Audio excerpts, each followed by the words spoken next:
Ticket কাটতেছি আমরা এখান থেকে,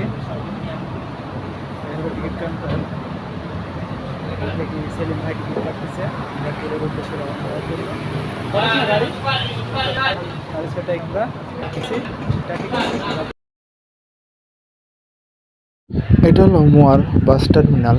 এই বাস টার্মিনাল থেকেও আপনার ডিস্ট্রিক্টের গাড়িগুলো পাওয়া যায়, এখান থেকে সবাই নিতে পারবেন। তাই সবাই দেখতে থাকুন আমার থেকে আর কি আপনার কেল জোহরবাগ আর কি সব ডিস্ট্রিক্টে এখান থেকে গাড়ি পায়। এই গাড়ি থেকে আমরা যাইতে পারবো সবাই, ঠিক আছে? আপনারা আমার ব্লগ দেখতে থাকুন। টিকিট নিলাম আমরা, টিকিটটা দেন। কেলের জন্য টিকিট নিচ্ছি 4টা। তো আমরা কেলের জন্য আর কি আমাদের গাড়ি হলো 6:30টায়। তো আমরা টিকিটটা নিলাম, আমাদের গাড়ি আসতে যতটুকু লেট হলো এই হলো আমাদের টিকিট, ঠিক আছে? তারা করবেন সেলিম ভাই, ঠিক আছে? সেলিম ভাই একটা কিছু বলেন, আমরা কই যাচ্ছি, ঠিক আছে? সেলিম ভাই একটা কিছু বলেন যে আপনার অনুভূতিটা কেমন? ওকে ওকে, এই হলো কেল যাওয়ার জন্য আমরা আমরা কেলে যাবো। এই হলো বাস স্ট্যান্ড, সম্পূর্ণ আমি আপনাদের দেখাই বাস স্ট্যান্ডটা।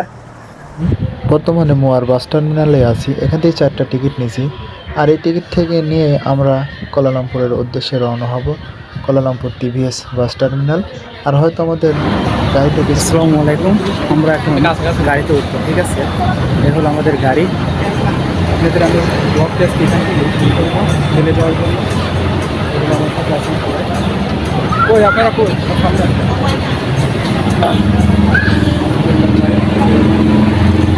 সালাম ভাই, জেলাল কই? আমরা এই গাড়িটাতে আজকে যাবো, ঠিক আছে? গাড়িতে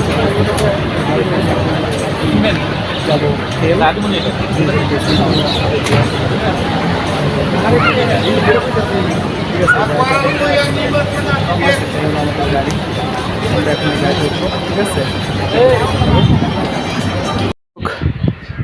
উঠে পড়লাম বাসে। আমরা এখন মোয়া থেকে চলে যাব কুয়ালালামপুরের বাস টার্মিনাল টিভিএস। যাই হোক, হয়তো এখান থেকে 6:30টায় উঠেছি, সেখানে আমার বুঝতে হয়তো 10:30 কিংবা 11টা লাগতে পারে। যাই হোক, আপনাদের এই পর্যন্তই আমি আপনাদের দেখালাম। আপনারা সবাই আমার সাথে থাকবেন, আর আমার ব্লগগুলো এভাবে একটার পর একটা আসবে।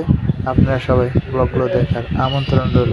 যাই হোক দর্শক, আপনারা সবাই আমাদের জন্য দোয়া করবেন যেন আমাদের সবাই আমরা বাসে এখন উঠেছি। হয়তো কিছুক্ষণের মধ্যে বাসটা আমাদের চালু করবে না, আমরা ছেড়ে চলে যাব মোয়া থেকে কুয়ালালামপুরের উদ্দেশ্যে। তো সবাই ভালো থাকবেন, সুস্থ থাকবেন, ব্লগ দেখার আমন্ত্রণ রইল।